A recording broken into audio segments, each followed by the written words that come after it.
여러분들은 어떻게 보시는지 모르겠는데 제가 보기에 한길교회는 참 멋이 없는 교회입니다. 한길교회는 무슨 행사를 해도 그렇고 뭘 해도 그렇게 세련미나 멋이 없는 것 같다는 생각이 들어요. 새해 첫 주일이면 그냥 의례껏 그냥 다 한복을 입고 나타난다든지, 그렇지 않으면 새해 첫 주일이기 때문에 뭔가 좀 예배가 의미 있고 조금 더 드라마틱한 그러한 이 엘리먼트들이 조금 있다든지, 은퇴식을 하면 정말 감동과 감격이 있는 그런 은퇴식을 한다든지. 그런데 뭐 이렇게 밋밋하고 그냥 이렇게 멋이 없고 맛이 없는 것 같을까라는 그러한 생각을 하고, 그런 부분들이 조금 아쉽게 생각되는 분들도 계실 겁니다. 저도 좀 그런 것 같다는 생각인데, 그 이유가 어디에 있을까라고 좀 생각을 해보면, 제가 생각할 때 한길교회가 어떻게 보기에 이렇게 썩 이 세련됨이나 그런 멋이 없어 보이는 이유가 있다면 그건 아마 목사 때문일 것 같다는 생각은 우선 하게 되고요.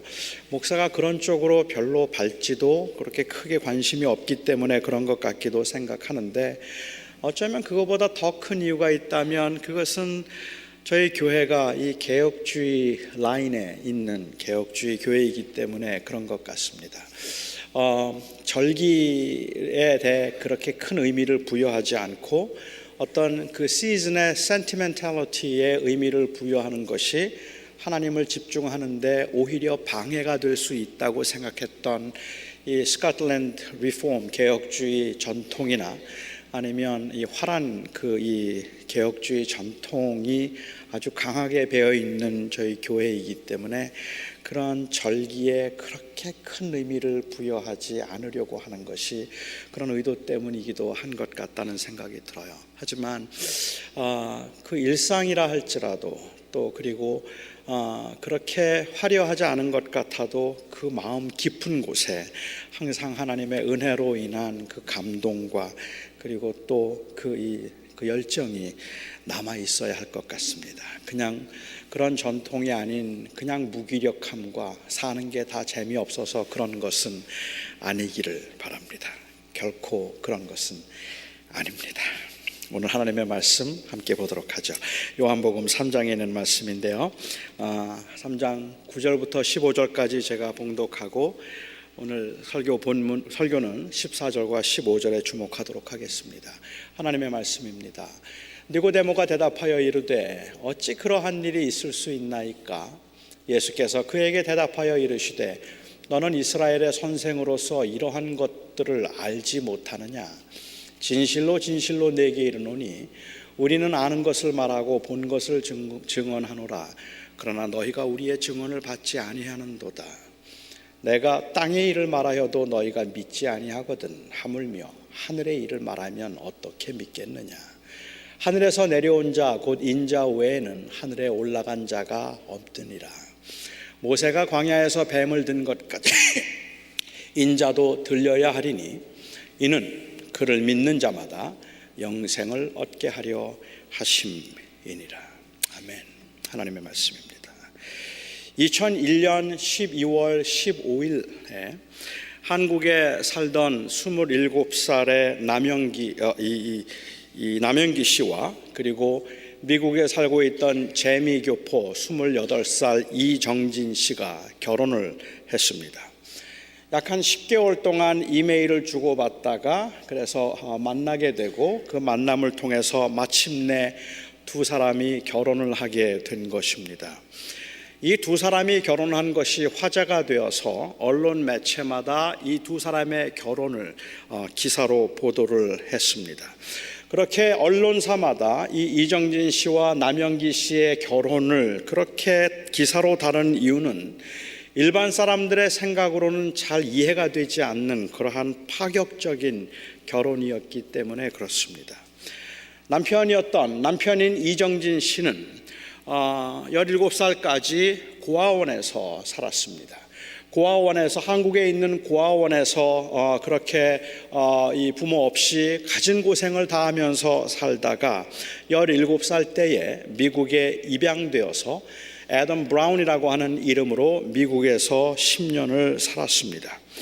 그렇게 살던 그가 한국에 있던 남영기 씨와 교제를 하게 되고 결혼을 하게 되었는데, 이 이정진 씨는 뇌성마비 1급 장애인입니다. 1급 장애인이었던 그와 결혼을 했다는 것, 그것은 흔하지 않은 일이기도 하지만 단순히 신기해서 이것을 기사로 다룬 것이 아니라 너무 아름다운 일이라서 사실은 모든 언론 매체들이 그 사건을 기사로 다루었습니다. 그 당시에 저는 그 기사를 읽고 너무 고마웠고, 그리고 참 멋있다는 생각을 했었습니다. 남영기 씨가 그 인터뷰를 하는 중에 자기는 하나님을 사랑하는 사람으로서 세상이 말하는 그 가치에 의해서 사람을 평가하지 않는다는 것을 삶을 통해서 드러내고 실천하고 싶었다는 그 고백도 참 멋있다는 생각을 했었고, 그렇게 함께 결혼해서 한 가정을 이루어서 살아가는 그 모습도 참 아름답다는 생각을 했었습니다. 그 당시에 결혼식은 지금 얼바인에 있는 얼바인 베델교회에서 있었는데 그야말로 감동의 결혼식이었다고 합니다. 참 멋있다는 생각을 제가 했고 참 귀하다는 생각을 했기 때문에 저는 이번에 설교를 준비하면서 다시 그 기사를 찾아 읽어보았습니다. 어느 기자가 그 부인인 남영기 씨와 인터뷰를 하면서 이런 질문을 했습니다.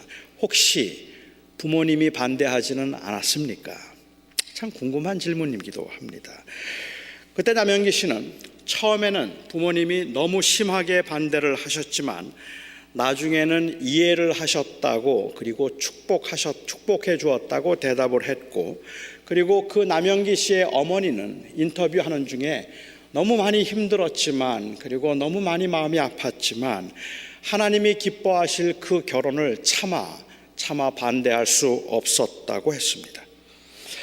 이 질문이 저에게도 개인적으로 저에게도 굉장히 의미 있는 질문입니다.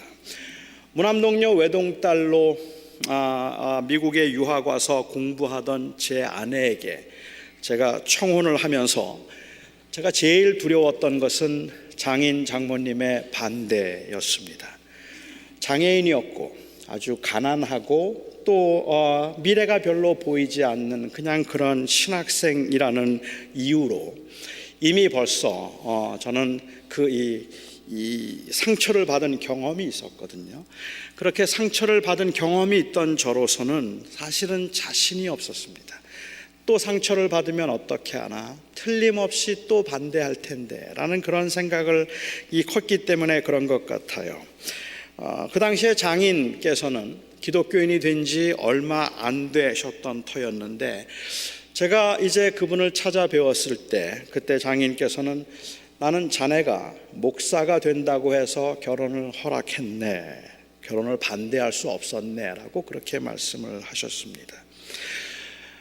얼굴 하나 잘생겼다는 것 말고는 도대체 아무것도 볼 것이 없는데, 이런 그 남자의 외모에 빠져서 이민 목회자의 아내의 길을 가겠다는 딸을, 그 힘들고 고되다고 말하고 그리고 그 어렵다고 말하는 이민 목회자의 길을 가겠다는, 그것도 멀쩡한 사람이 장애인이었던 그 신학생의 아내가 되겠다고 하는, 그냥 단순히 남자의 외모에 그냥 빠져서 정신을 잃은 것 같은 그 딸을 보면서, 하지만 목회자의 길을 가겠다고 하는 그 모습을 보면서 한편으로는 참 대견해하면서도 다른 한편으로는 많이 걱정스러워서 마냥 축복하고 그냥 좋아만 할 일은 아니었겠다 싶습니다. 제가 이번에 설교를 준비하면서 저희 장모님께서 쓰신 자서전, 제가 결혼할 당시의 부분을 조금 더 읽어보았는데, 그것을 읽으면서도 제가 그냥 느꼈던 느낌은 정말 반대하고 싶은 결혼인데 그런데도 반대는 하지 못하고 또 그 딸을 그러면서도 대견해하는 그러한 그 마음을 느낄 수가 있었습니다. 작년에 제 사위와 제 딸이 몇 년간 중국이나 태국에서 선교를 하겠다고 헌신을 하고 그 선교지를 찾아서 2016년도에는 나갈 계획을 하고 있다는 이야기를 했습니다. 그렇게 선교지에 나가서 선교 사역을 하겠다는 제 딸의 이야기를, 그리고 사위의 말을 들으면서 참 고맙고 정말 기특한데, 이제 겨우 1살밖에 안 되는 그 아이를 데리고 객지에 나가서 고생할 것을 생각하니까 마음이 그렇게 편안하지는 않았습니다. 대부분의 경우에 우리들은 아름답고 귀한 일이라고 말하면서도 우리의 자녀는 그 길을 가지 않았으면 좋겠다고 생각합니다. 이건 단순히 부모가 가지고 있는 잘못된 가치관 때문에 그런 것은 아닙니다. 만일 가치관이 잘못된 것이라면 아예 그런 결혼을 부정하거나 아니면은 그렇게 오지로 선교를 나가겠다는 그 선교 헌신을 비웃었을 겁니다. 무슨 말도 안 되는 짓을 하느냐고 그랬을 거예요. 그렇지만 이것은 그냥 가치관이 왜곡되었기 때문에 그렇게 반대하고 있는 건 아닙니다.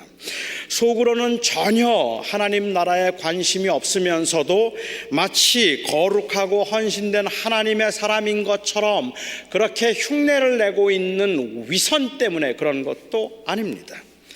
가슴이 메이고 눈물이 고이는 감동에 생전 모르는 사람이지만 그렇게 헌신했다는 사람들을 보면 축하의 메시지를 보내주고 싶은 마음이 있기 때문에 그렇습니다. 누가 오지로 들어가서 죽을 고생을 하겠다는 사람이 나오면 너무 감동스러워서 너무 안 되어서 그들에게 그야말로 그냥 작은 헌금이라도 보내주고 싶은 충동이 우리의 마음에 있으니까 이건 그냥 위선 때문에 그런 것도 아닙니다. 누군가 그런 헌신의 길을 간다고 해주면, 누군가 그런 희생의 길을 간다고 하면 정말 너무 고맙습니다. 그런데도 내 자식은 안 갔으면 좋겠습니다. 내 자식은 안 했으면 좋겠습니다. 조금이라도 덜 고생했으면 싶고 어려운 사람들을 위해서 살라고 누누이 말하면서도 너무 힘들고 위험한 일은 제발 하지 않았으면 좋겠다는 생각을 합니다. 고난의 길을 자초해서 가겠다는 자녀를 보면 부모의 마음은 한없이 자랑스러우면서도 마냥 기뻐하게 되지는 않을 텐데, 이럴 때 어떻게 표현하는 게 맞습니까? 깔깔거리면서 웃지는 못할 것 같아요. 오지로 고생을 하러 가겠다는 사람에게, 평생을 고난의 길을 자초하고 가는 사람에게 잘했다고 박수치면서 깔깔거리고 웃지는 못할 것 같아요.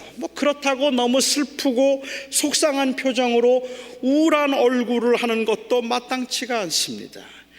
너무 미안한데 너무 고맙고, 너무 자랑스러운데 너무 아프고, 너무 감동스러운데 너무 걱정스러운 이 마음, 제가 무슨 마음을 지금 말하려고 하는지 여러분 이해가 되십니까?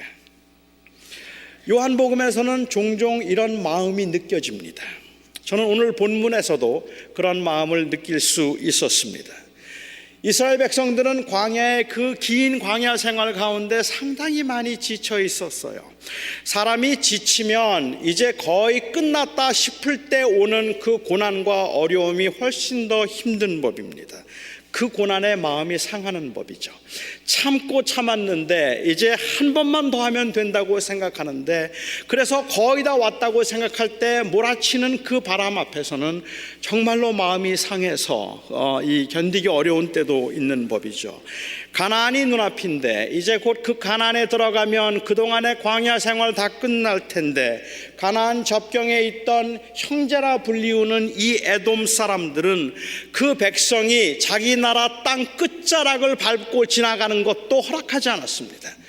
아무것도 손대지 않을 테니까, 아무것도 취하지 않을 테니까 그냥 그 땅 가장자리로 지나갈 수만 있게 해달라고 그렇게 부탁을 했는데도 결코 들어오지 못하려고 했고, 그 땅을 밟기만 하는 대로 전쟁을 하겠다고 선포를 했습니다.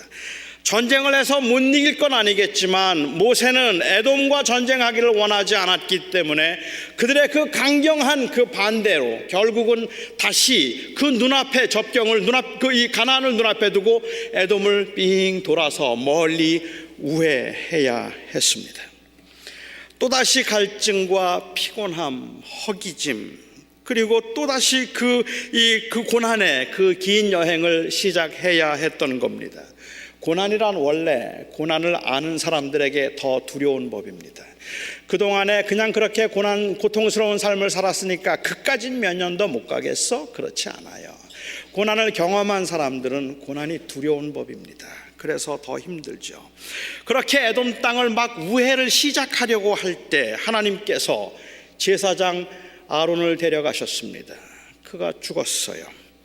그런데 그렇게 아론이 죽게 된 이유가 그 얼마 전에 물이 없어서 너무 목이 말라서 원망을 하고 불평을 했는데, 그때 원망하고 불평하던 때에 발생한 그 사건 때문에 하나님께서는 아론을 데려가신 겁니다. 결국은 이스라엘 백성들이 불평을 함으로 인하여서 그 불평의 결과로 결국 아론이 이제 거기에서 죽게 된 것이죠. 그러니까 어찌 생각하면 이스라엘로서는 그 에돔 땅을 우회하기 직전에 아론의 죽음을 보면서 물 때문에 또 불평하면 이런 일 당할지도 모른다는 경고로 들었을 겁니다. 사람들은 이런 강경책을 좋아하지 않습니다. 이렇게 강하게 말하면 사람들은 다 반항하는 법이죠. 가뜩이나 마음이 상해 있던 그들은 다시 광야에서 목마름을 경험하면서 그 하나님의 경고에 아랑곳하지 아니하고, 아니 어쩌면 그 경고가 너무 못마땅해서 대놓고 모세에게 불평을 말하기 시작했습니다. 그런데 이번에는 그 전에 말했던 불평과는 전혀 차원이 다른 아주 강도 높은 불평을 말하기 시작했어요. 하나님께서 그들에게 그동안에 먹여주셨던 그 만나를 보고 이 하찮은 음식, 이 맛도 없는 음식, 이 아무 쓸모도 없는 음식이라고 그렇게 불평을 하기 시작했고, 먹을 것 없어서 죽게 되었다고, 마실 것 없어서 죽게 되었다고 원망과 불평을 모세 앞에 마구마구 쏟아놓기 시작했습니다. 이들의 노골적인 불신, 그 하나님을 향한 그 노골적인 원망에 하나님께서 그들에게 불뱀을 보내셔서 그들을 물게 하셨습니다. 여기에 불뱀이란 사실은 입에서 불이 나오는 뱀을 불뱀이라고 부르는 것이 아니라, 그 뱀이 물어서 그 받는 상처가 너무 강하고 그리고 너무 셌기 때문에 불뱀이라고 불렀을 것이라고 짐작을 합니다. 많은 사람들이 물려서 죽었고 더 많은 사람들이 물려서 죽어가고 있었습니다. 그것이 하나님이 내리신 버림을 알았던 그들 중에는 아마도 그 하나님에 대한 분노에 차라리 죽기를 원했던 사람들도 있었을 겁니다. 죽음 때문에 두려움보다는 오히려 그 서운함과 원망이 더 깊어졌던 사람도 있을 겁니다. 우리의 사정은 알아주지도 아니하고, 우리가 죽어가고 있고 우리가 고통당하는 것은 알아주지도 아니하고, 불평한다고 원망한다고 뱀을 보내서 물어 죽이는 그 하나님, 난 정말 그 하나님 너무 싫어. 아마 이런 불평을 하는 사람들도 있었을 것 같아요. 하지만 대부분의 사람들은 그 고통이 너무 힘들어서, 그 고난이 너무 어려워서 하나님 모세를 찾아와서 애원을 했습니다. 우리가 잘못했으니까 제발 살려달라고. 그래서 모세가 하나님 앞에 하나님을 대면하게 되죠. 그리고 제발 이 백성과 화해를 해달라고 하나님 앞에 중보자로서 간청을 했습니다. 하나님께서 먼저 노여움을 풀고 제발 이 백성들에게 자비를 베풀어 달라고 기도를 했습니다. 그리고 하나님께서 모세에게 하셨던 말씀은 정말로 뜻밖이었습니다. 놋뱀을 하나 만들어라. 그리고 그것을 장대에 높이 달아서 세우라. 누구든지 그 놋뱀을 바라보는 자는, 누구든지 그 놋뱀을 보는 자는 다 살리라 말씀하셨습니다. 죽기까지라도 하나님을 원망하고 하나님의 화해의 손을 뿌리친다면 어쩔 수 없겠지만, 그 하나님의 화해의 손을 붙잡는 사람들은 살리라는 말씀입니다. 아니 사실은 인간이 할 수 있는 일, 인간이 해야 할 의무는 아무것도 없었기 때문에 하나님께서는 다 용서해 주겠다는 그러한 제스처였다고 볼 수도 있을 것 같아요. 하나님께서는 놋뱀을 높이 세우시고 누구든지 그를 보는 자는 살게 해주겠다고 말씀하셨습니다. 누구든지 마음을 열면, 누구든지 내가 화해를 청할 때 그 화해를 받아들이기만 한다면, 그렇다면 내가 용서해 주고 그렇다면 내가 다 낫게 살려주겠다고 그렇게 말씀을 하시는 것입니다. 하나님께서 놋뱀을 높이 세우시고 다른 어떤 것도 인간에게 요구하지 아니하시고, 그 죄에 대한 책임을 묻지 아니하시고 그를 보는 자마다 살게 되리라고 하는 이 사건이 용서의 사건이기는 하지만, 어찌 생각하면 그렇게 큰 감동이 없어요. 그 백성들이 경험하고 있던 그 고통과 아픔을 생각한다면, 그들이 가지고 있는 그 고난 때문에 발생했던 그 분노를 생각한다면, 어쩌면 하나님께서 화해를 청한 사건이 귀하고 아름다운 사건이긴 하지만 그렇게 큰 감동이 없어요.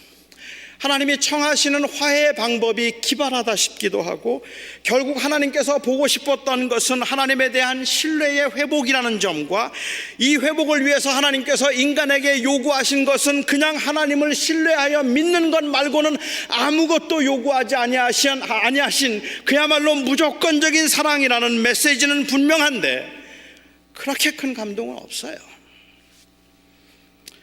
그런데 이 사건은 사실은 하나님의 마음을 보여주기 위한 예시적인 사건이었습니다. 만일 그 장대에 놋뱀을 달지 아니하고, 그리고 누구든지 그 놋뱀을 보는 자마다 살리라고 말씀하지 아니하시고, 이제 나를 보면 살리라라고 말씀하시기 위해서 하나님이 직접 그 장대에 달리신다면 어떻습니까? 하나님께서 우리를 용서하시기 위해서 그 하나님의 자비하신 가운데 십자가에 그냥 놋뱀을 하나 달아놓고 누구든지 저 뱀을 보는 자마다 살리라 말씀하시고, 지금까지라도 누구든지 그 놋뱀이 달려있는 십자가를 바라보거나 그 십자가를 들고 다니는 사람은 구원받으리라 말씀하시면 거기에 하나님의 용서를 느낄 수 없는 건 아닙니다. 하지만 주님께서는 그 십자가에 놋뱀을 다신 것이 아니라 주님이 친히 달리신 것입니다. 요한은 오늘 본문을 통해서 이 놋뱀이 바로 예수 그리스도의 십자가 사건을 가리킨다고 말하고 있습니다. 그래서 그는 14절에서 이렇게 예수님이 하셨던 말씀을 인용했습니다. 모세가 광야에서 뱀을 든 것 같이 인자가 들려야 하리라. 놋뱀을 보는 것처럼 그렇게 단순한 일은 아닐지 몰라도 하나님께서 요구하시는 것은 종교적 관행이나 아니면 도덕적 행위가 아니라 하나님이 하나님 되심을 인정하고 전적으로 하나님을 신뢰하는 믿음을 주님께서 말씀하신 것입니다. 하나님의 약속을 전적으로 믿음으로만 구원이 가능함을 보여주는 너무도 분명한 예시적인 사건임에 틀림이 없습니다. 그런데 저는 오늘 설교를 준비하면서 이 사건이 무엇을 의미하는가 하는 그 사건에 주목하기보다 오히려 사도 요한이 이 사건을 어떻게 표현하고 있는가 하는 사도 요한의 그 표현 방식에 좀 주목해 보고 싶습니다. 요한은 예수님께서 하신 말씀 가운데서 예수님께서 자주 사용하신 들려야 하리라라는 이 단어에 주목하고 있습니다. 여기에 사용된 들려야 하리라라는 이 단어는 높이 올리운다 혹은 영광을 받는다라는 의미로서 요한복음에서는 아주 자주 사용되던 단어입니다. 요한복음에서는 예수님의 그 생애를 가리켜 말하면서 들리운 바 되었다, lifted up, 이 단어를 굉장히 자주 사용하고 있어요. 이 단어가 가지는 의미는 낮아짐, 버리움 이런 의미가 아니라 높아짐, 존귀함 이런 의미이기 때문에 일부 신학자들은 여기에 들려야 하리라고 하는 이 말씀은 십자가의 사건을 말하는 것이 아니라 예수님의 승천을 의미하는 사건이라고 그렇게 주장하기도 할 정도입니다. 왜냐하면 그 단어가 너무 영광스럽고 그 단어가 너무 거창하고 그 단어가 너무 귀하고 그리고 너무 존귀하기 때문에 그래요. 그래서 이것은 아마도 하늘에 올리우시는 승천의 사건을 의미할 것이라고 생각하는데, 그런데 요한이 곳곳에서 들려야 하리라는 이 단어를 사용했던 것을 보면 일반적으로 이 단어는 십자가의 죽음을 의미합니다. 예수님께서 십자가의 죽으심을 가리켜서 요한은 들림이라고 표현을 하고 있는 겁니다. 다른 복음서를 보면 예수님께서 이 땅에 오셔서 십자가에 달리신 그 사건은 저주의 사건이고 심판의 사건입니다. 그래서 모든 이 복음서들은 그 분위기가 굉장히 우울합니다. 겟세마네 동산에서 주님께서 하신 그 기도 요한복음엔 없어요. 겟세마네 동산에서 이 잔을 내게서 거두어 달라고 했던 그 기도가 누가복음에도 물론 없지만 요한복음에는 아예 없어요. 오히려 요한복음에서는 그 대제사장의 기도로 그들이 하나가 되게 해달라는 오히려 그 기도가 있다는 말입니다. 오히려 다른 복음서에서는 예수님께서 죽기 돌아가시기 마지막 전날 밤에 그 제자들을 모아놓으시고 제자들에게 떡과 잔을 나누어 주시며 이제 주님의 죽으심을 그야말로 비장하게 설명하신 그 내용이 있다면, 오히려 요한복음에는 그런 내용들이 없어요. 없어요. 요한복음에서는 그것보다는 오히려 주님께서 십자가에 돌아가시기 전날 밤에 제자들의 발을 씻겨주시면서 서로 사랑하라고 하신 말씀이 거기에는 들어와 있다는 말입니다. 오히려 주님께서 십자가에 못 박히셔서 하셨던 그 말씀 가운데도 왜 나를 버리셨냐는 애통이나 하나님 어찌하여 나를 버리셨냐는 그러한 그 심판 앞에 절규하는 모습보다는 오히려 다 이루었다는 말씀, 요한에게 마리아를 부탁하고 마리아에게 이 요한을 부탁하는 그런 말씀밖에는 요한복음에 없어요. 요한복음이 십자가의 사건은 하나님의 저주를 받은 사건이요 심판의 사건이라는 것을 부인하는 것은 아니지만, 요한복음의 분위기는 무겁고 우울하기보다는 오히려 오늘 본문처럼 밝고 영광스럽습니다. 가볍고 천박한 그러한 밝은 것이 아니라 엄숙하게 밝습니다. 조금 말이 좀 이상하긴 하지만 그 밝음이, 그 분위기가 아주 엄숙하게 밝아요. 통일교에서는 이 십자가를 내세우지도 않고 자랑하지도 않습니다. 통일교에서는 이 십자가를 저주의 사건으로 보기 때문에 이 십자가를 전혀 드러내려고 하거나 목에 걸고 다닌다든지 아니면 교회당에 세워놓는 일도 없습니다. 그들의 논리는 이렇습니다. 자식이 아버지를 망치로 때려서 해를 끼쳤는데 그 아버지가 그럼에도 불구하고 그 자식을 용서했다면 자식이 그 용서받은 은혜에 감사하다면서 자기 아버지를 때렸던 그 망치를 자랑처럼 들고 다닐 수 있겠느냐는 말입니다. 죄송한 줄 알고 부끄러운 줄 알아서 망치를 쳐다보지도 못하는 게 그게 맞지 않느냐는 거예요. 어떻게 하나님의 아들을 십자가에 달아놓고 그것을 자랑이라고 들고 다니면서 이 예수님의 십자가가, 내가 예수님을 저 십자가에 못 박았다고 자랑하는 그 모습이 틀렸다는 말입니다. 상당히 그럴듯하게 들리기는 하지만 그들이 그렇게 말하는 것은 십자가를 실패로 보기 때문에 그렇습니다. 유대인들이 예수님을 그렇게 죽임으로 예수님의 구원이 완성되지 않아서 두 번째 메시아인 문선명 씨를 보내야 했다는 말을 하기 위해서, 그래서 그 문선명 씨가 제2의 메시아로 와서 구원을 완성하도록 하기 위해서 예수님의 십자가의 사건은 실패의 사건이라서 부끄러운 사건이라고 말하고 있는 거죠. 우리는 그렇게 이해하지 않습니다. 예수님의 십자가의 죽음은 인간을 사랑하신 하나님께서 구원을 완성하신 사건이기 때문에 십자가가 우리에게는 죄와 사망의 권세를 이겼다는 의미이고 하나님께서 우리를 그렇게 사랑하셨다는 의미라서 우리는 십자가를 자랑합니다. 그러나 그 말조차도 사실은 우리가 그렇게 예수님을 죽인 것을 자랑한다는 말이 아니라 그 죽음을 통해서 우리에게 임한 그 구원의 은혜를 자랑한다는 말입니다. 우리는 십자가를 목에 걸기도 하고 십자가를 가슴에 달기도 하고 십자가를 세우기도 하는 것은, 그것은 내가 저 예수를 저렇게 죽였습니다라는 말을 하고 있는 것이 아니라 하나님의 계획 가운데 그 아들을 십자가에 다심으로 우리를 사랑하시고 우리를 구원하셨다는 그 사랑을 말하기 위해서입니다. 그러니까 우리가 십자가를 자랑하는 것도 맞고 그 십자가를 영광스러운 것이고 더할 수 없이 감사한 것이라고 말하는 것도 맞는데, 이 십자가를 결코 가볍고 경망스럽게 다룰 수는 없습니다. 이 십자가는 그냥 아무렇게나 걸고 다니고 아무렇게나 메고 다녀도 되는 게 아니란 말입니다.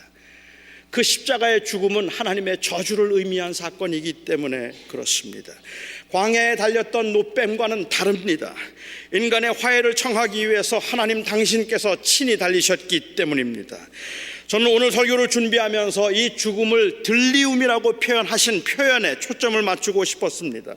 사도 요한은 왜 예수님의 죽음을 무겁게 묘사하지 않고 저주의 사건으로 묘사하지 않고 영광의 사건으로 묘사했을까요? 아니, 그보다 제가 더 주목해보고 싶은 것은 우리를 위해 고난의 길을 가시고 처절하게 십자가에 달려 죽으신 이 예수님의 이 십자가의 모습에 대한 영광스러운 묘사를 우리는 도대체 어떻게 받아들여야 할까요? 차라리 어둡고 아프게 그렸더라면 우리는 좀 더 쉬웠을 것 같아요. 십자가의 죽음을 들리움이라고 표현하고 올라감이라고 표현하면 가슴 벅찬 일이고 감격스러운 일인데, 주님의 십자가의 죽으심이 무엇을 의미했는지를 안다면 결코 가볍게 웃고 떠들 일이 아니란 말입니다. 하지만 그럼에도 불구하고 거기에는 틀림없이 기쁨이 있고, 거기에는 틀림없이 엄청난 사랑과 그리고 위로가 있습니다.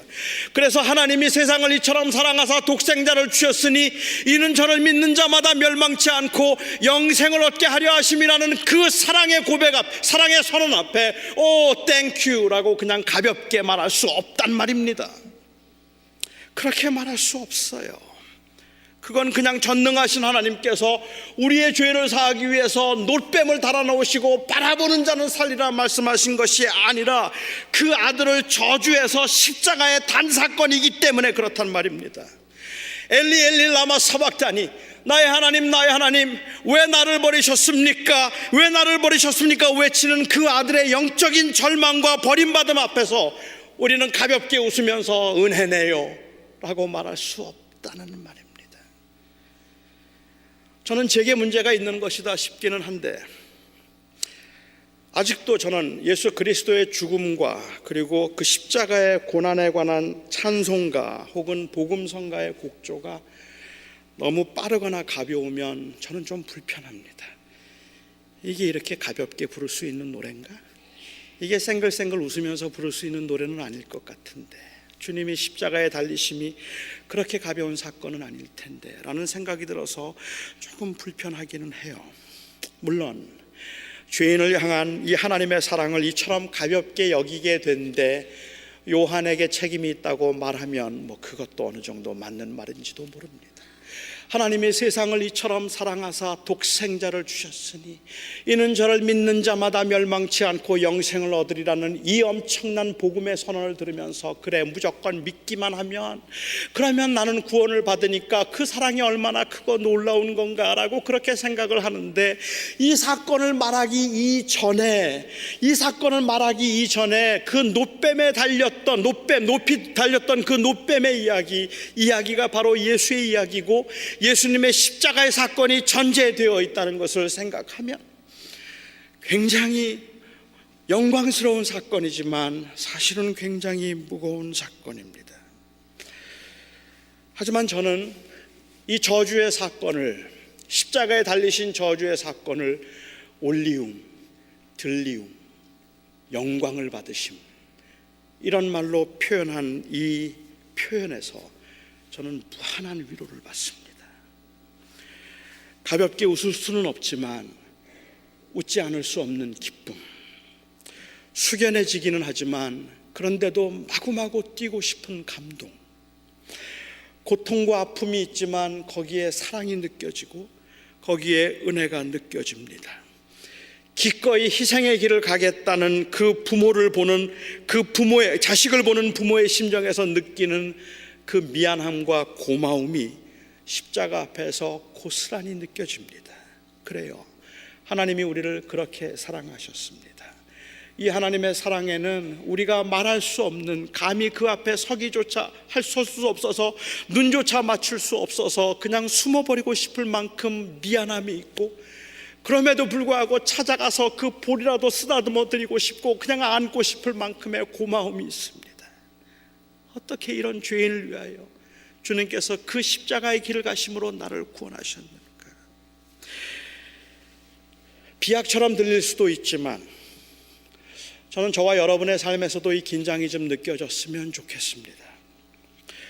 목회를 하면서 저는 제가 이런 마음을 놓치지 않았으면 좋겠다는 간절한 기도가 저에게 있습니다. 저는 교인들이 아파하는 것을 보면, 교인들이 고난 당하는 것을 보면 제 마음이 아픕니다. 교인들이 사업이 어렵다는 말을 듣거나, 그리고 병원에 입원했다는 이야기를 듣거나, 아니면 가정에 문제가 있다는 이야기를 들으면 너무너무 마음이 아프고 정말로 가슴이 아픕니다.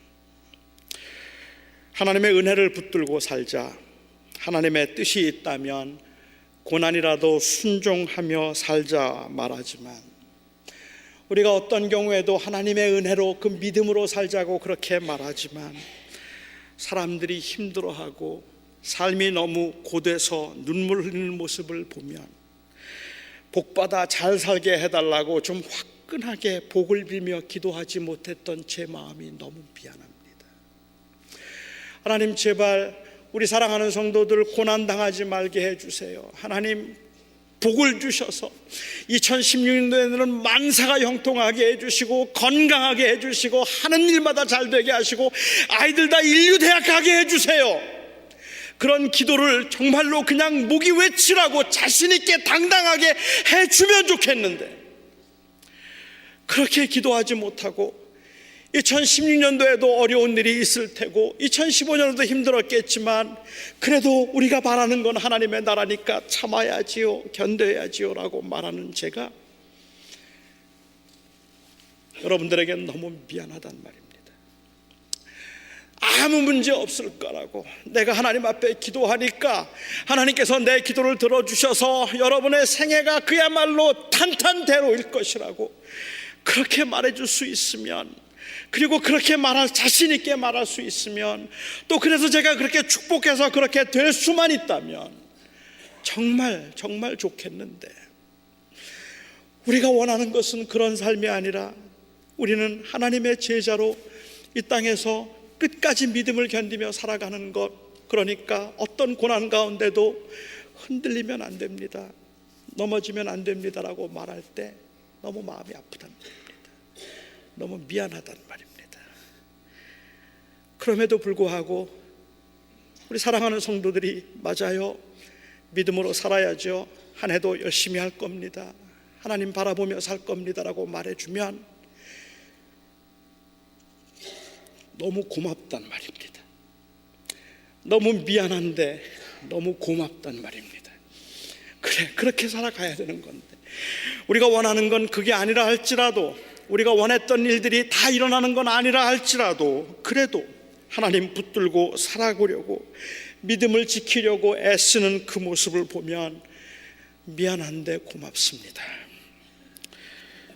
송구영신 예배를 하면서 하나님께서 2016년도에는 만사 형통하게 하시고 2015년에 있었던 그 눈물과 그 아픔들 다 씻어내 주실 것입니다. 희망찬 메시지를 여러분들에게 전하고, 여러분들이 그것이 중독과 같은 것이고 일시적인 환상이라 할지라도 그래 잠깐만이라도 좀 잊어버리자 생각하고 그렇게 마구 깔깔거리고 웃으면서 떠날 수 있는 모습을 제가 만들어내지 못한다는 것이 너무 죄송한데, 그런데도 숙연하게 그 말씀 앞에서 진실하려는 여러분들의 모습이 고맙습니다. 저로서는 감히 상상할 수 없는 일이고 비교조차 할 수 없는 일이겠지만 하나님이 그 아들을 십자가에 달아서 저주하셨을 때 그런 마음이었겠다 싶어서 주님께 배우고 싶습니다. 그렇게 아들을 십자가에 매달으시고 저주가 영광이 되게 하신 주님께서 여러분들을 보는 마음도 그렇지 않겠습니까? 그 자녀가 고난당하고 그 자녀가 아파하는 걸 마냥 기뻐하실 리 있겠습니까? 천하를 소유하신 하나님이 말 한마디면 모든 문제를 해결하실 수 있는 그 하나님이 도대체 무슨 뜻이 있길래, 도대체 무슨 생각이 있길래 여러분들이 그렇게 힘들어하는데도 침묵하시는지 알 길이 없지만 단번에 모든 것을 해결하시고 여러분들의 창고에 쌓을 곳이 없도록 채워줄 수 있는 모든 것을 가진 그 하나님이 왜 해주지 아니하시는지 잘 모르겠지만 그럼에도 불구하고 그 고난 중에도 하나님의 선하심을 믿고 참고 기다리는 자녀들을 하나님이 얼마나 기뻐하실까 생각해보면 이 기쁨은 아픔이 있는 기쁨입니다. 그래서 우리가 사랑하는 하나님 앞에 고백을 하고 싶습니다. 하나님, 나의 영광, 나의 고난도 영광임을 믿습니다. 모든 것을 소유하신 선하신 하나님 아버지께서 나로 하여금 이 고난의 길을 가게 하셨다면 이 고난도 영광 때문이겠다 믿고 싶습니다. 십자가에 매달리심, 그 저주의 사건을 들리움이라고 영광이라고 표현했던 것처럼 십자가에 달리신 그 아픔의 사건을, 그것을 영광이라고, 올리움이라고 표현했던 것처럼 내가 당하는 고난도, 우리가 당하는 아픔도 영광이라고 불리울 그날이 있음을 믿습니다. 우리는 이 기도를 하고 싶습니다. 2015년도에 우리는 참 많이 울었습니다. 우리의 울음에는 섭섭함도 있었고, 그냥 너무 힘들어서 우리도 모르게 그냥 흘러내렸던 속절없는 눈물도 있었습니다. 불안함에 이제 나는 어떻게 해야 하나 수없이 묻기를 반복하고, 정말 그렇게 살고 싶지 않았는데 허무하게 무너져 내림에 좌절하기도 했었습니다. 그런데도 한 해를 돌아보내면서 우리의 마음속에는 감사함이 있었습니다. 그 감사함은 단순히 그냥 2016년도에는 잘 풀릴 거라는 것에 대한 막연한 희망 때문이 아니라, 우리가 그 고난과 그 눈물 가운데도 하나님 앞에 감사할 수 있었음은 십자가 때문입니다. 십자가를 보면서 우리는 하나님의 마음을 보았기 때문에 그렇습니다. 이 십자가의 저주의 사건을 영광의 사건이라고 부르는 그 하나님의 섭리를 보았기 때문입니다. 이제 2016년이 되었습니다. 새해 첫 주에 저는 이 십자가의 길을 가셨던 주님의 말씀을 여러분과 함께 나누었습니다. 모세가 광야에서 뱀을 든 것 같이 이제 인자가 들려야 하리니 이는 그를 믿는 자마다 영생을 얻게 하려 하심이라. 2010년에 고난이 없다 말할 수 없겠지만, 이 말씀을 하신 주님의 마음이, 그 말씀대로 십자가의 길을 가셨던 우리 주님이 한 해 동안도 저와 여러분의 생명줄이 되었으면 좋겠습니다. 저는 이 설교를 준비하면서 많이 고민했습니다. 그래도 2016년 한 해를 시작하는 첫 해인데, 첫 해의 설교가 십자가가 웬 말이냐, 뭔가 더 영광과 승리와 희망에 관한 이야기, 여러분들의 마음에 벅찬 감동이 와서 그래 한번 해보자라고 일어설 수 있는 그러한 희망찬 이야기들을 해도 불편할 텐데, 지금 무슨 고난과 십자가에 관한 이야기를 할까라는 생각을 하면서 많이 망설였고 본문을 바꾸고 싶었습니다. 그리고 저는 결국 하나님을 사랑하는 우리들이 얻을 수 있는 최고의 위로는 2016년도에 만사 형통할 것입니다라는 그 말이 아니라, 2016년도에도 하나님은 여전히 여러분을 사랑하십니다, 그 말이라고 생각했습니다. 그것만큼 희망은 없습니다. 하나님은 고난 중에도 여러분을 사랑하십니다. 십자가를 보십시오. 그 십자가의 사건이 저주의 사건이었으나 영광의 사건이었던 것처럼, 여러분들이 한 해 동안 겪었던 그 일들은 하나님이 다 아셨던 일들이고, 하나님께서는 그것을 기억고 영광스럽게 하실 것입니다. 2016년 하나님이 여러분들을 사랑하신다는 이 사실, 그 인자를 십자가에 높이 다시고 그것을 영광이라고 부르신 그 하나님의 은혜가 저와 여러분의 마음속에 가득하기를 바랍니다. 기도하겠습니다.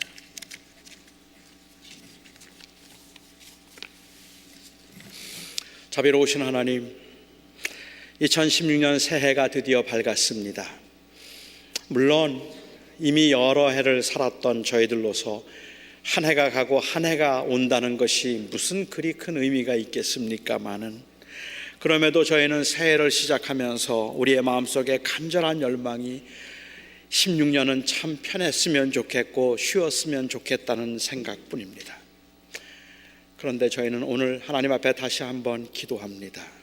하나님, 우리는 단순히 쉽고 편함을 구하지 아니하고 하나님과의 동행을 구합니다. 우리는 단순히 그냥 형통함을 구하기보다, 형통이라 할지라도 거기 주님 계시지 않으면, 거기서 하나님의 사랑을 느낄 수 없으면 그건 저희에게는 아무것도 아니기에 하나님의 동행을 구합니다. 하나님, 우리 사랑하는 성도들을 주께서 선하게 다루어 주시고 주님께서 참 자비로 다루어 주시옵시며 모세가 기도했던 것처럼 기도하오니 우리 사랑하는 성도들을 주님께서 살살 다루어 주시옵소서. 그러나 주님께서 다루시는 그 모든 그 손길에서 우리 사랑하는 성도들이 내가 너를 정말 사랑한다는 그 음성을 들을 수 있게 해 주시옵소서. 예수님의 이름으로, 우리 주 예수 그리스도 이름으로 기도하옵나이다. 아멘.